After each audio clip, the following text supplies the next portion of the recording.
Good evening, everybody, and thank you for joining us to watch After Poetry Destroys Silence.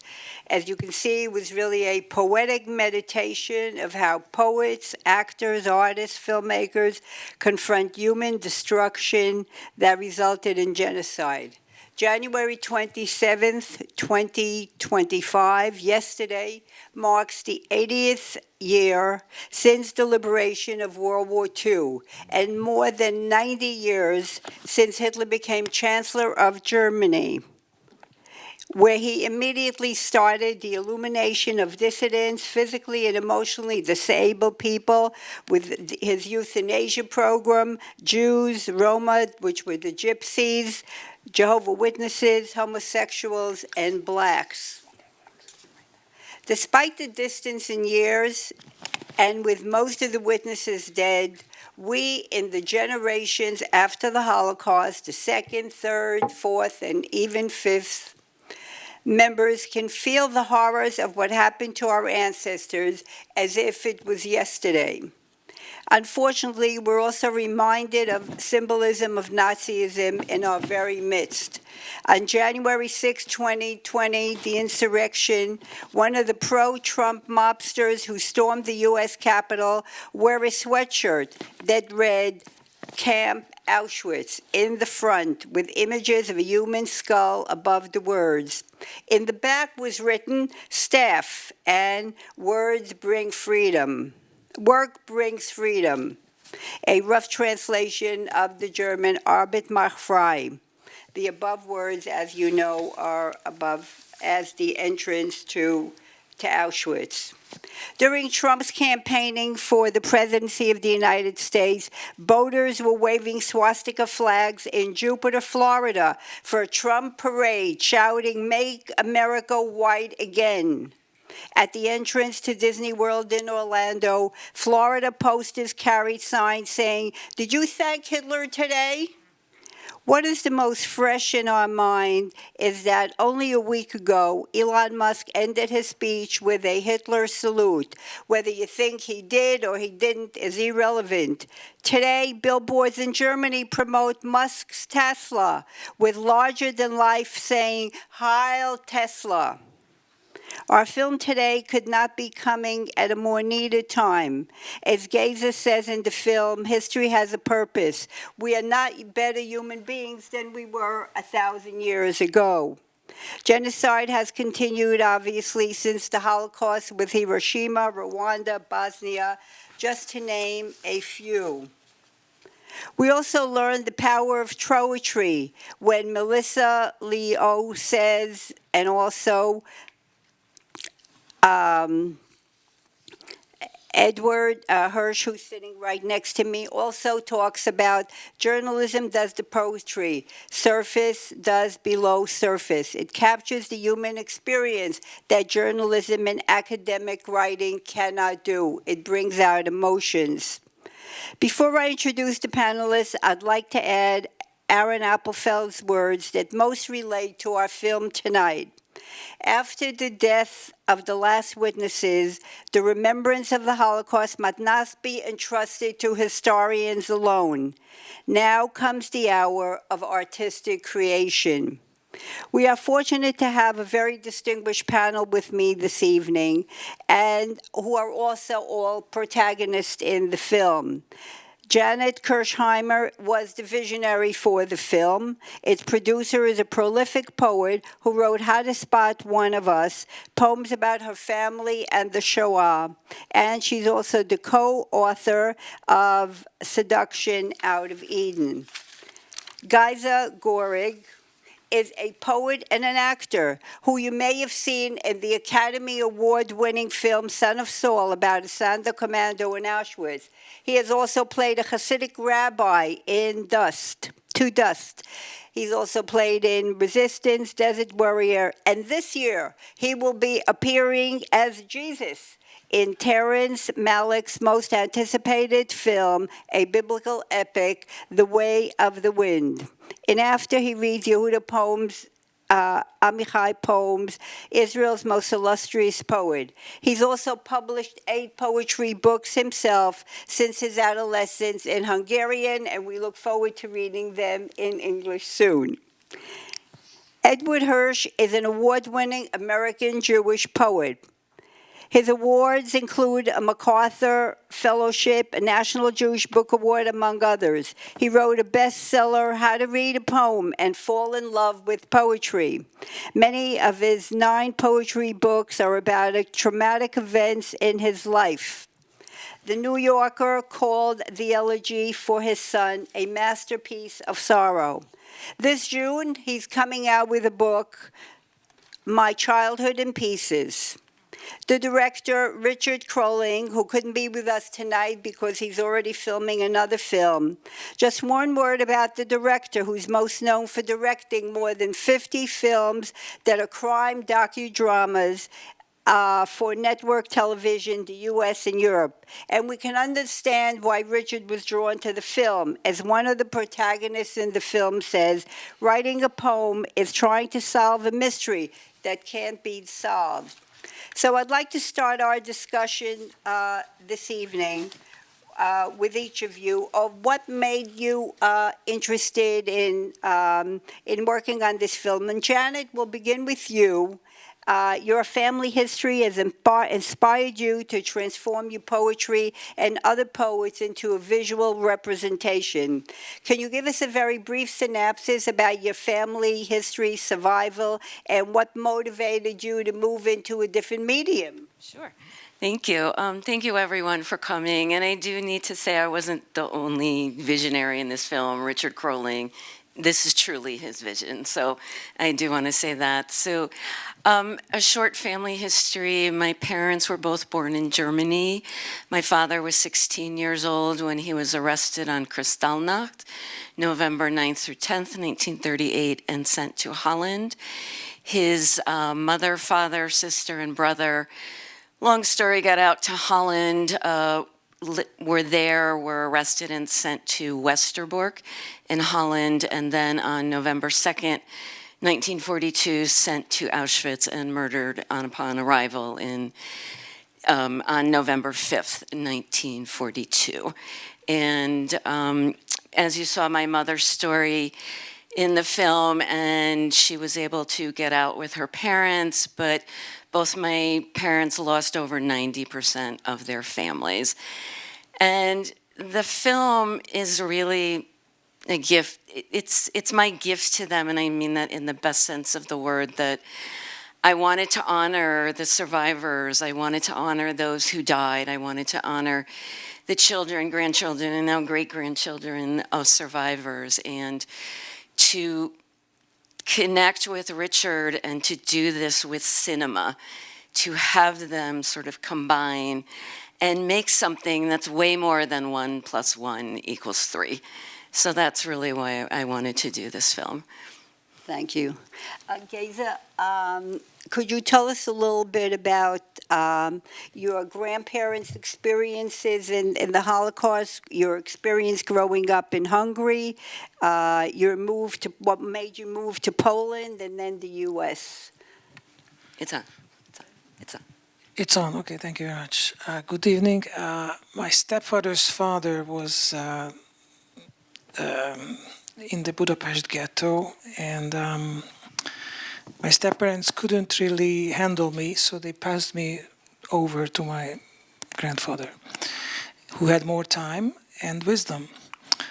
And he had friends over every Thursday night playing cards, and all of them were Holocaust survivors. And I was sleeping in the other room, and over the wall, I heard a whole lot over the years why certain people who were in the camps with them were not invited to these card-playing nights, because they were not behaving in the camps in such a way that they should be invited. So I bombarded my grandfather with questions.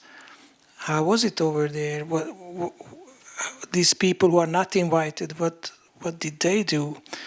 So I started to read about it, and then I went to University for Poland because I wasn't a member of the Communist Youth Party in Budapest. And Poland was a little bit further ahead on the road of democratization. They did not ask for any prospective student to be a young communist.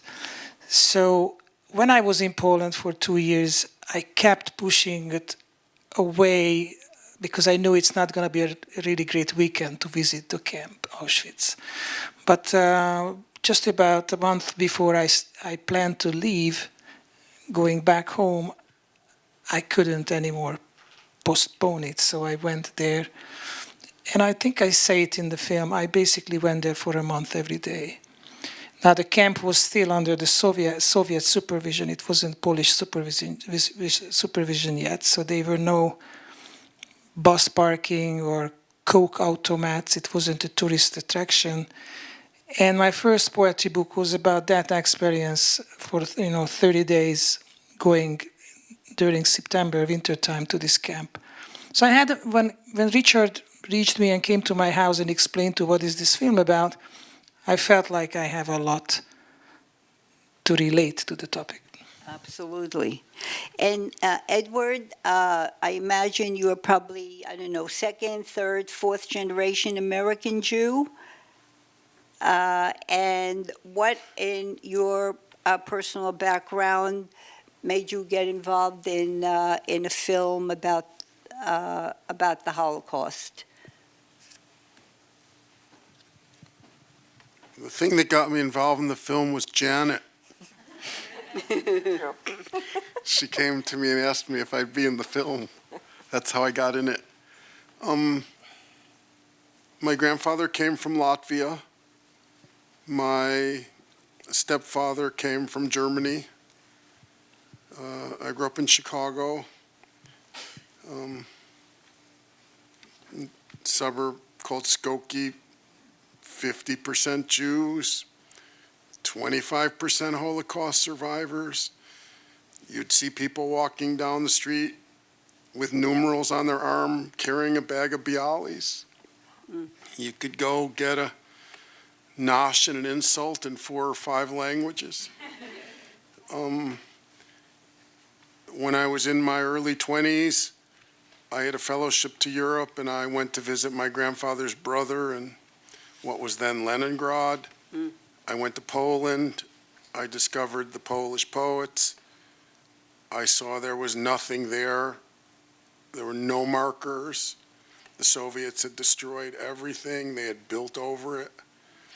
And I sort of came into my discovery of myself as a poet and as a thinker about poetry. And so once you discover European poetry and once you discover the European Jewish poets, you become part of the aftermath, I guess I would say. Absolutely. And a lot of is being mentioned in this film about how writing poetry is very different from, writing nonfiction, memoirs, criticism, and how do you relate to that? What makes poetry different from writing in other ways in which you have written nonfiction as well, and you too? I think for me personally, poetry allowed me to really figure out or to attempt to figure out about the Holocaust.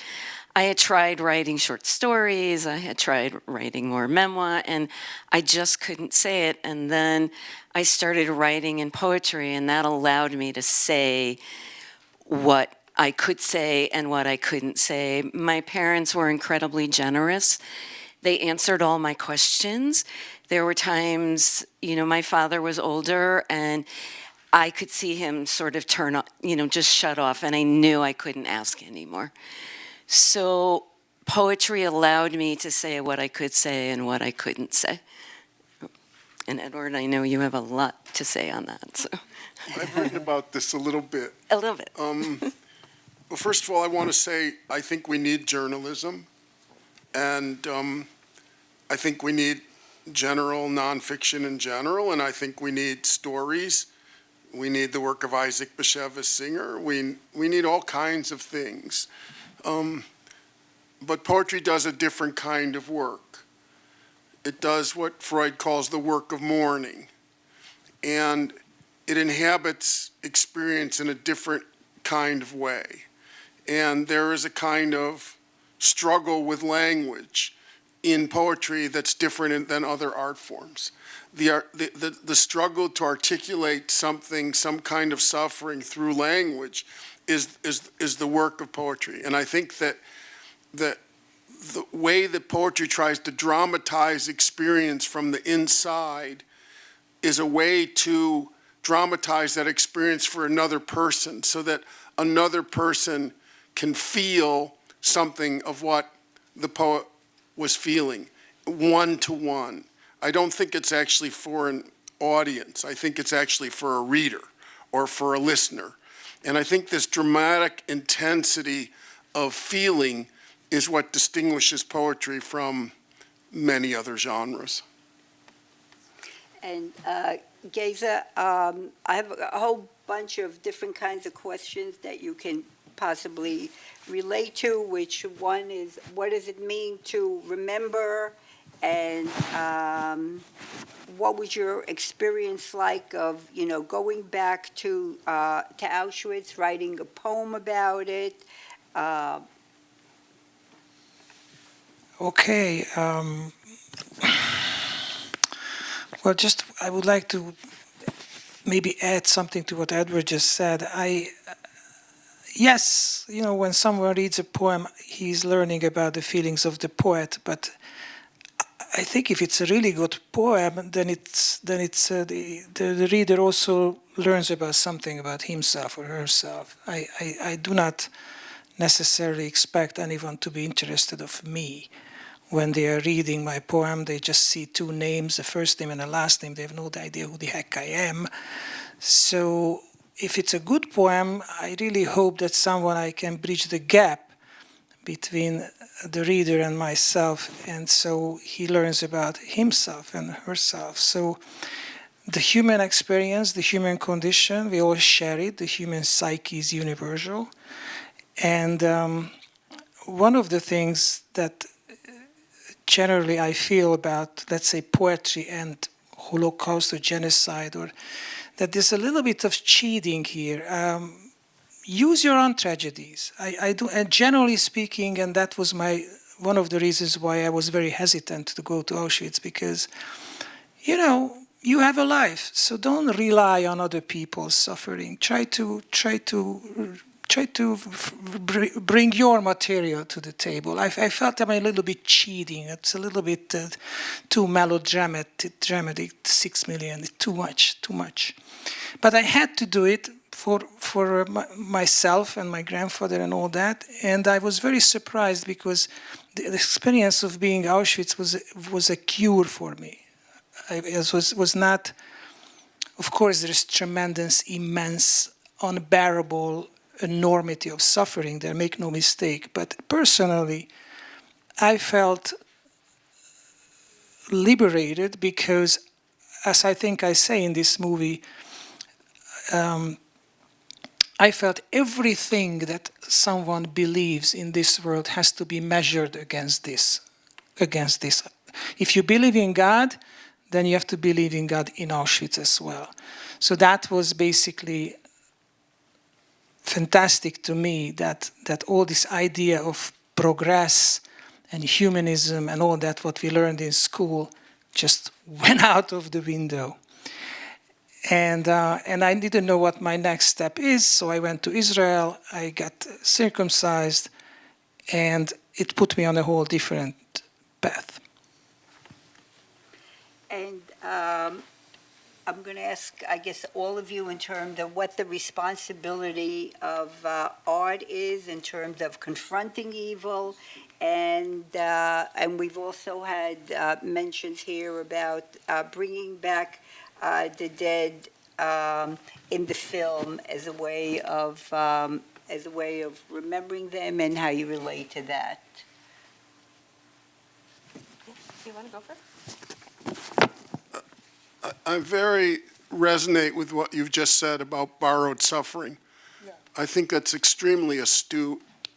I think that it would be a huge mistake to try and write the way that, say, Primo Levi wrote, or the way that Paul Celan wrote. I think you shouldn't present your own experience as if it were someone else's experience. I think that, but you still write at your own remove. I think that your obligation is to your own. I don't think every poet needs to write about this. I don't think every poet should. I think it's your own responsibility to your own feelings, your own sense of your life, your own sense of how things are evanescent and passing. But if you care about the people that came before you, and you care about the people who've meant something to you, and you see how they pass without a trace, it becomes unbearable. And for me, the deepest poetry is poetry that responds from one's own point of view, one's own limited perspective about the lives you've actually led, the life you've actually had, and that includes the people that you cared about, because it's unbearable to let them go without a trace. And so you want to remember them, and the remembering itself is part of the project. You are not an objective vehicle of this. You are writing from your own perspective as a child, as a father, as a son, as a cousin, whatever relationship you have to the people who've died, that's part of what the story is. You are not a transparent vehicle here. You are yourself writing from a particular subjectivity and point of view.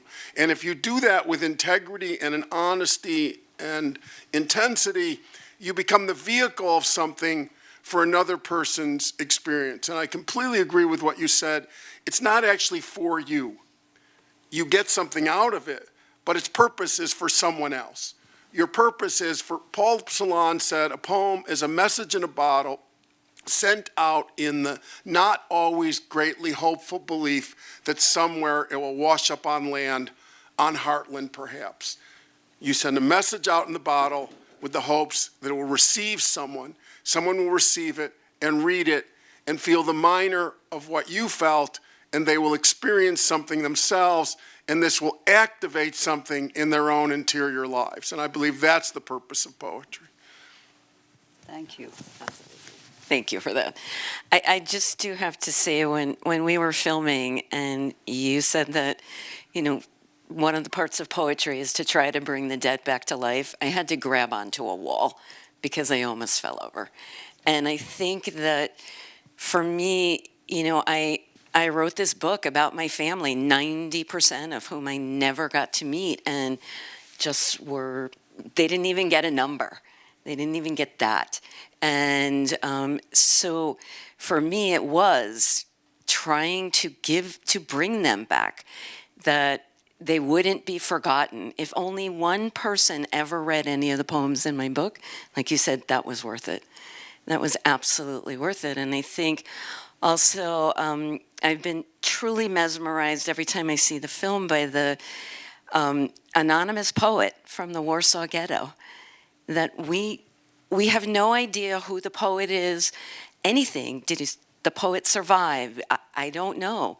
But now it's there, and hopefully not forgotten, and in some way brought back to life. And along with that, by the way, there is a new English translation of Auerbach's diary that she kept in the Warsaw Ghetto.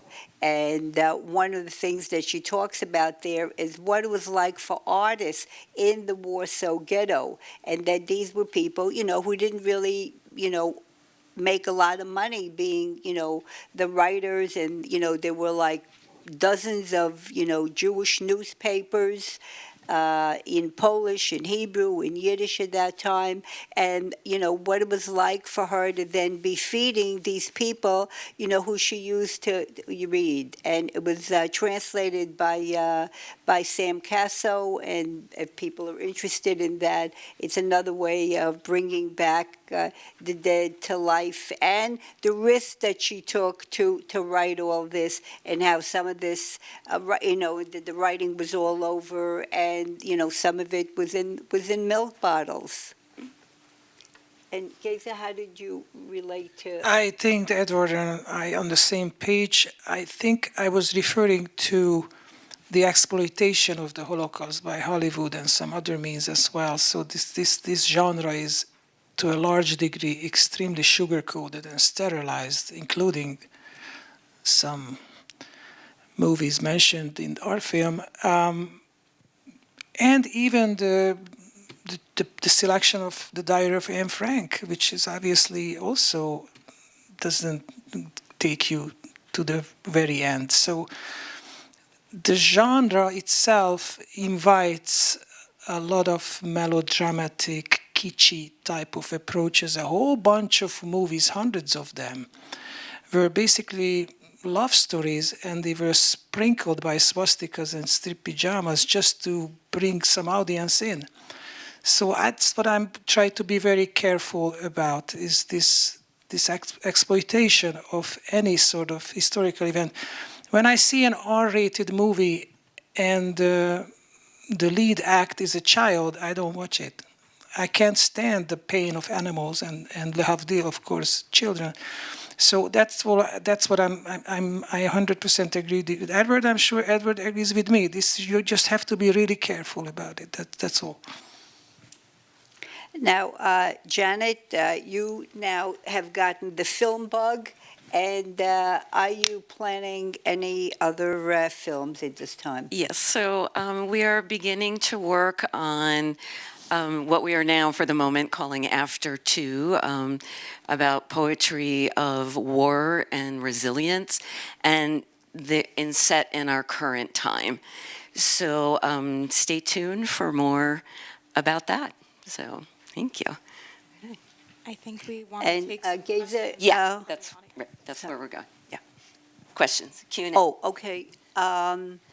We'll entertain some questions from the audience.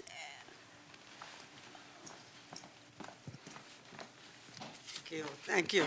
Thank you for this film. I'm going to say something different than all of you. I'm a Jew, for example, so I'm going to say something different. I was born in America at the beginning of 1947, and I feel like my whole life I'm in a Holocaust bubble, and I've had a good life, thank God. That brings me to this day, but that's never without me. What I want to say is poetry is not my passion. I would look at poems and I'd say, okay, there's 8 words here, I'm not sure what they mean, I read it. But I think what you did that's so valuable for me, and probably many others, is that you have quantified the nature of poetry, for me at least, in that the way I took the film was not per se about the Holocaust, but per se about the translation of the poetry to describe the events of the world and our feelings. And I thank you for doing it. Yeah, thank you. Thank you. Thank you.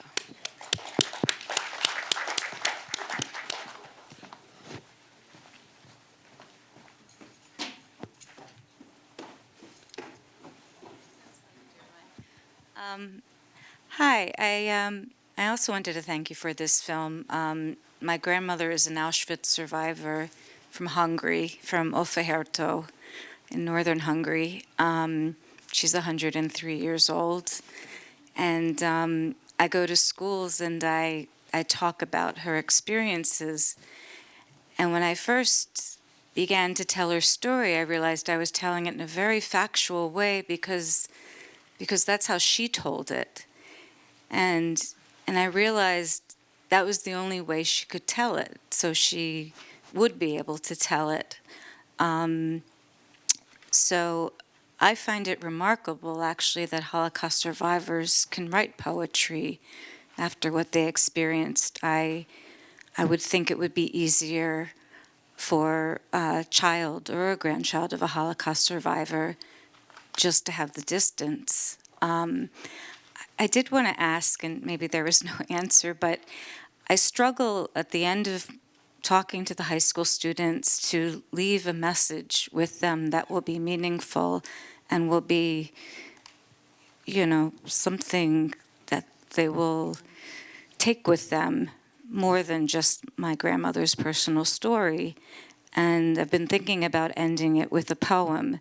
And I wondered what poems you would suggest for high school students to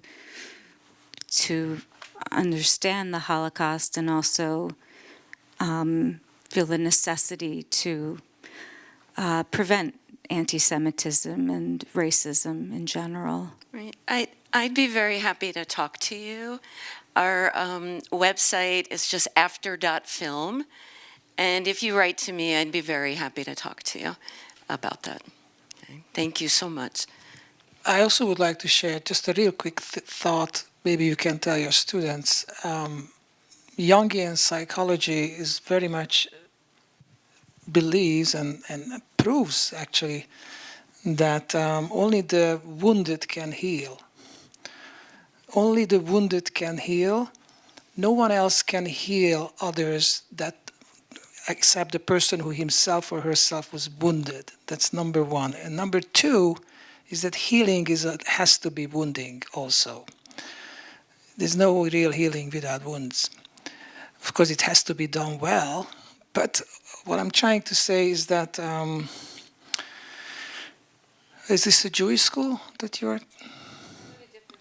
Okay, because there's a lot of questions. If it would have been a Jewish school, then some people obviously are struggling in terms of believing in God. So that's a whole different thing. When I was doing Q&As after Son of Saul in Florida, a person with tattoos on his forearm actually hit the kippah off my head. And I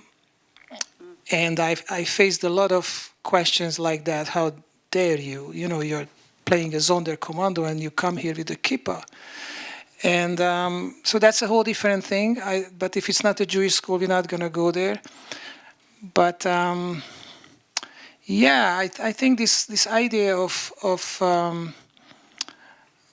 the darkness being the most intense form of light and the wholeness, the totality of human experience.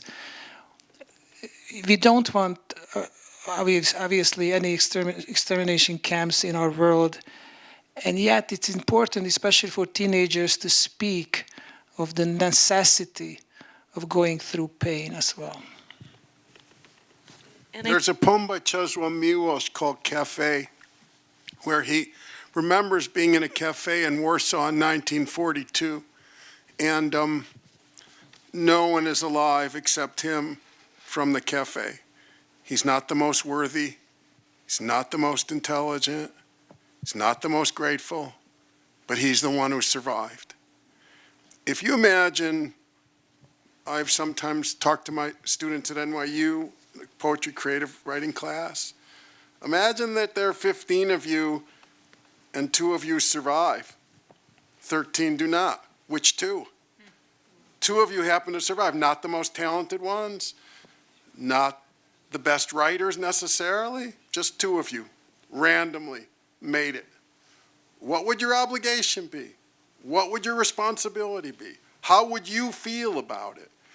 And what I came to was a feeling of both, which I found in many Jewish poets and Polish poets and Eastern European poets of all sorts, a combination of what I would call survivor's guilt, which we all know, but also survivor's wonder, a sense of the miraculousness that life continues and that you can be part of it.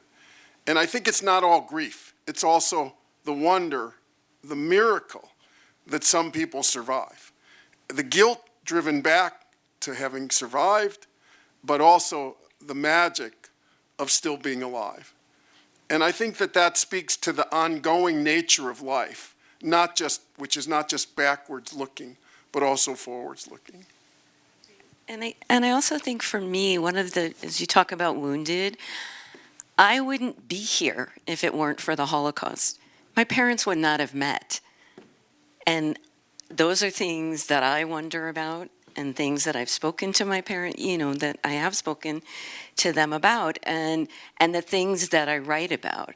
And it is also about going on, because that's all that my parents wanted for me, is to continue on, and, that hopefully people know these stories. They wanted to know, like, yes, I was here.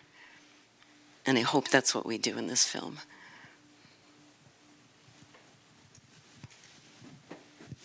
I think we have time for one last question. Hi, I'm Nora Armani, and I'm here because I'm connected somehow with the people who are connected with the film.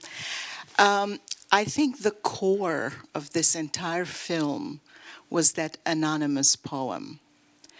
It hit me so powerfully because, like you say, the commercialization of it all, the sharing of the grief, the amplification of the grief, and the names attached to this or to that, suddenly all disappear in view of that one anonymous piece of paper. And it's so powerful, so powerful.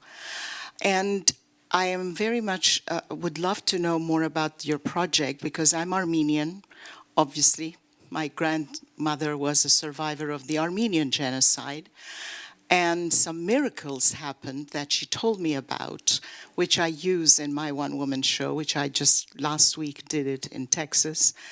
And it's powerful to be able to tell these stories, but not necessarily dwell upon them or appropriation of that grief makes it a bit more, I don't know how to put it, the commercialization, like you said, Yeah, So no. to go to the core of it. Yeah. And I would love to know more about your project. So be Yeah. in touch. Yes. I'll Sorry make one about it. It last wasn't a question. sort of plug. Our website is just after.film. If you go on and you sign up, you will receive updates from us, very infrequent. We will not bother you. And, and we'll keep you updated. So, and I think, for me, I just want to give the last word to Walter Feiden. He was a survivor of Auschwitz. You saw his tattoo in the film. And he said, nothing is hopeless. So I want to give him the last word. Thank you.